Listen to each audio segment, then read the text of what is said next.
Assalamualaikum warahmatullahi wabarakatuh. Saya Sucipto Sastro Asmoro, staf pengajar S3 FKUI.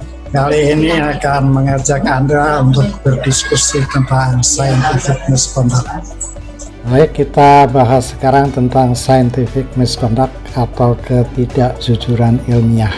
Ini penting untuk kita pahami agar kita sebagai peneliti tidak akan terjebak dalam kesalahan yang dalam tanda kutip tidak dapat dimaafkan, yang dapat berujung pada hambatan yang serius terhadap karier kita dalam bidang penelitian dan bahkan juga dalam bidang pendidikan. Saya senang mengutip pendapat ikon ilmu pengetahuan modern ini, Pak Albert Einstein. Beliau mengatakan bahwa kalau ada orang yang berpendapat modal utama untuk menjadi ilmuwan yang mumpuni adalah intelek atau kecerdasan, itu keliru.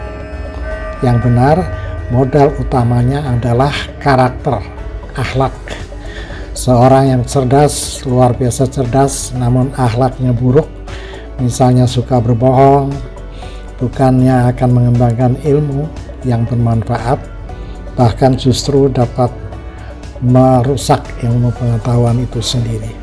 Definisi scientific misconduct kalau kita cari di internet amat banyak ya, kalimat bahkan kata-katanya berbeda, namun intinya sama, yakni bahwa scientific misconduct adalah fabrikasi, falsifikasi, plagiarisme, dan pelanggaran yang serius terhadap apa yang lazimnya dilakukan dalam penelitian.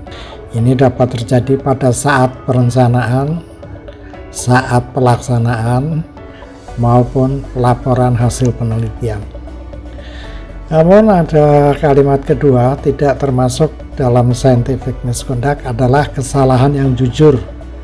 Misalnya data tertukar, data hilang, pemilihan uji statistika yang tidak tepat, perbedaan hasil analisis data, dan juga misconduct yang tidak berhubungan dengan proses penelitian.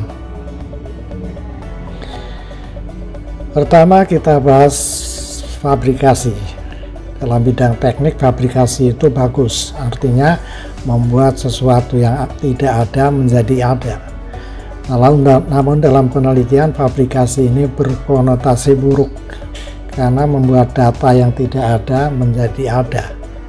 Misalnya, peneliti memantau subjek hanya selama 3 bulan, namun dilaporkan melakukannya selama 12 bulan. Jadi angka-angka pada 3 bulan lebih sampai 12 bulan itu adalah fabrikasi. Atau peneliti melaporkan semua subjek diperiksa biomarker tertentu, padahal yang diperiksa hanya sebagian kecil, lainnya mengarang.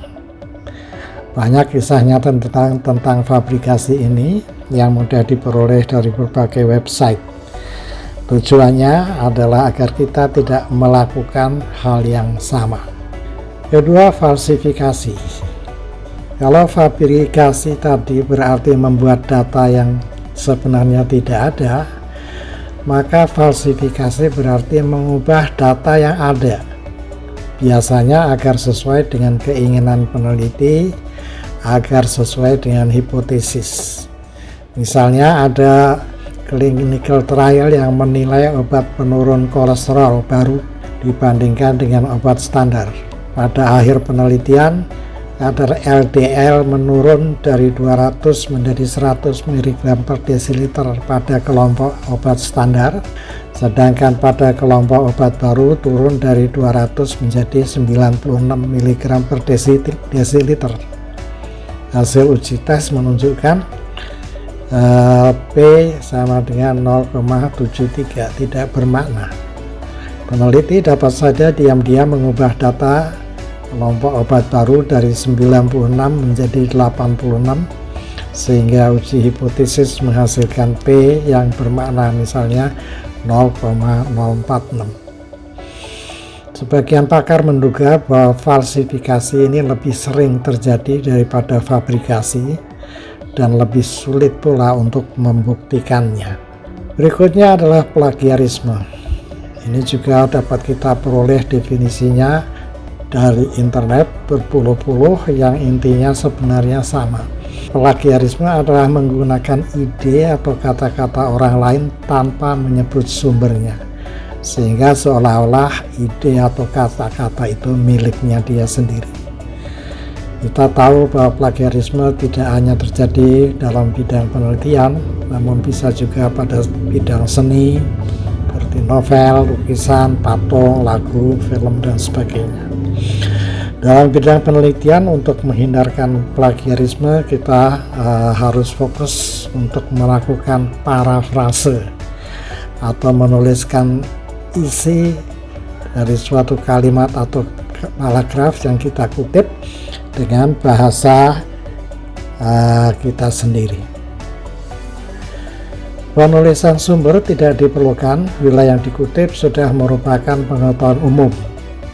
Misalnya, demam tifoid disebabkan oleh Salmonella typhi, atau pada asidosis metabilik pH turun, PCO2 turun, HCO3 turun, dan seterusnya.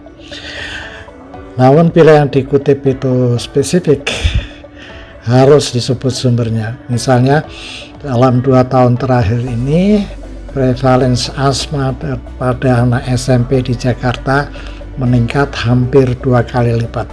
Itu harus dikutip sumbernya.